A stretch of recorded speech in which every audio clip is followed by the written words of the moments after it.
Buenos días, mi nombre es Daniel Solórzano y hoy vamos a ver la lección 2 de la materia de iglesia. La lección se llama El propósito de la iglesia. ¿Para qué existe la iglesia? Es una pregunta que es bien interesante, que es básica, que nos la preguntemos y sobre todas las cosas que la analicemos y la pensemos de acuerdo a lo que estamos o no estamos haciendo en la iglesia. Recordemos también que en la clase anterior observamos qué era lo que era la iglesia, y la iglesia no es un edificio, sino son personas. Entonces hoy vamos a observar el propósito y para qué existe la iglesia, ¿de acuerdo? ¿Para qué existe la iglesia? Toda cosa tiene un propósito, toda empresa tiene un propósito, nosotros tenemos propósitos día a día y son las razones por las cuales nosotros hacemos las cosas que hacemos, el fin por el cual nos lleva nuestros esfuerzos, ¿está bien? En ese caso vamos a observar para qué sirve la iglesia. Jesús tenía un claro propósito para el ministerio que estaba estableciendo.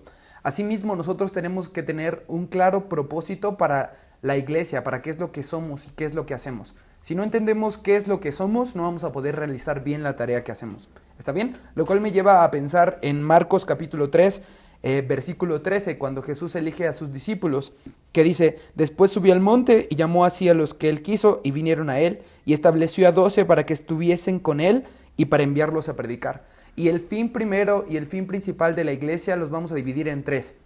Va a ser primero, exaltar a Dios, evangelizar a los perdidos o no creyentes, y el tercero, edificar a los obreros.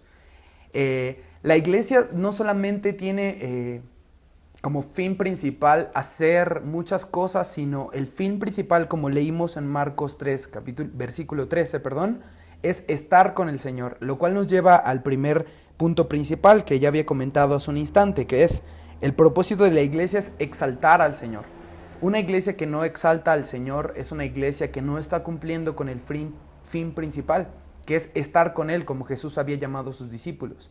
Cuando nosotros exaltamos al Señor, hay muchos versos en la Biblia, y en general toda la Biblia nos insta a que somos el pueblo escogido del Señor, que fuimos llamados para anunciar las virtudes de aquel, pero también para exaltarlo. Al final de los tiempos, cuando el Señor reúna a toda su iglesia, lo único que vamos a hacer es exaltar al Señor por la eternidad.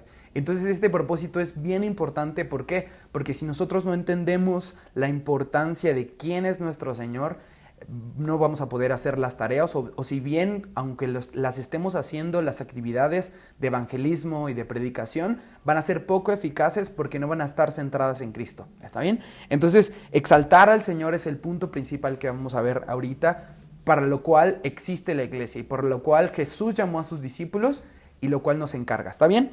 Después, lo cual nos lleva al siguiente punto, que es el punto B, evangelizar a los perdidos o a los no creyentes.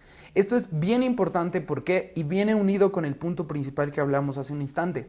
Cuando nosotros alcanzamos o evangelizamos a los perdidos, es llevar el evangelio, compartir el evangelio. Cuando nosotros no entendemos el evangelio, difícilmente vamos a poder compartirlo eficazmente a las personas que no son creyentes. Entonces es bien importante que nosotros en este punto nos detengamos a pensar en Mateo 28, del 19 al 20, en lo cual Jesús, antes de irse con el Padre, de ascender al cielo, les deja una importante tarea. Y es: vayan y hagan discípulos a todas las naciones y bautícenlos. No dijo vayan y hagan personas que escuchen del evangelio o que alguna vez crean en su vida, sino es discípulos. Y es una tarea constante de evangelización. Es compartir el evangelio constantemente. Un discípulo es aquel que camina con su maestro, que sigue a su maestro y que continúa y después se convierte en maestro para enseñar y discipular a más personas. Entonces es importante esto, y la otra tarea que vamos a ver de la iglesia en el punto B es evangelizar, compartir el evangelio. Y quiero que nos detengamos a pensar un momento en cómo es que estamos compartiendo o evangelizando a los no creyentes, invitándolos a que conozcan a Cristo, o también formando parte de las actividades que lleva nuestra iglesia local, o en diferentes formas. Esto es muy importante porque el papel de la iglesia no solamente es que se quede en un lugar estática, uniéndose entre ellos mismos, que es bien importante, sino también que salgan y que compartan el evangelio. Jesús nos llamó a eso, a compartir el evangelio y a hacer discípulos a más personas. Y la tercera tarea viene unada precisamente a eso. Una persona que no sabe explicar el evangelio, en el cual no ha creído, es porque no se ha edificado en los obreros, los cuales nos lleva al tercer punto, que es edificar a los obreros.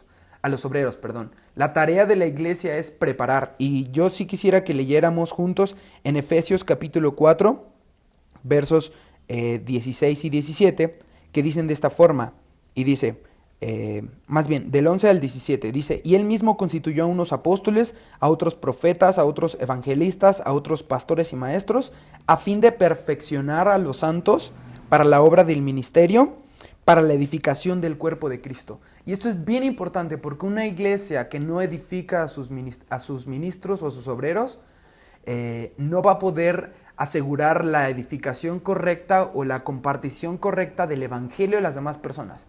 ¿Qué estaremos compartiendo a las demás personas que no creen en Cristo si nuestros obreros o las personas que están en nuestra iglesia no están centradas en la palabra y no saben explicar correctamente el evangelio? Entonces es importante este punto al edificar a los obreros, porque solamente a través de la palabra vamos a poder ir edificándonos unos a otros. Después, en la última parte de la lección, ustedes van a poder observar algunos paradigmas acerca de cómo se han hecho las formas o los propósitos de la iglesia. El primero puede ser el propósito centrado en el que el pastor hace todas las actividades y la congregación solamente forma parte secundaria del pastorado. O el segundo paradigma podría ser o puede ser en donde todos como un conjunto, como un cuerpo, como lo dice en Efesios, se van edificando unos a otros y van compartiendo y realizando las actividades centradas principalmente en la gran comisión.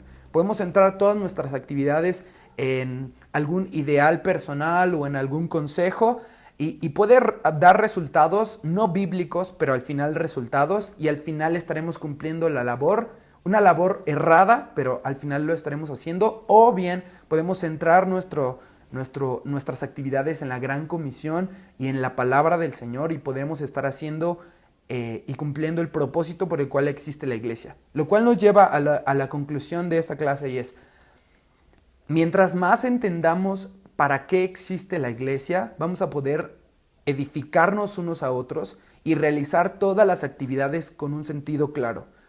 Alguien alguna vez dijo, una persona, una iglesia, una vida sin propósito es como un barco sin timón. Es como ir y estar dando lugares o sin rumbo, sin un objetivo, sin una meta, y entonces nunca vas a saber cuándo llegaste o cuánto te falta. Es bien importante para nosotros como sembradores de iglesias entender cuál es el propósito de la iglesia para que podamos edificarla y para que podamos cumplir con ese propósito que el Señor nos ha mandado. 3 puntos principales, recapitulando: exaltar al Señor, evangelizar a los no creyentes o los perdidos y edificar a los obreros. ¿Está bien? Cualquier duda o pregunta que tengan con su asesor, nos estaremos viendo próximamente.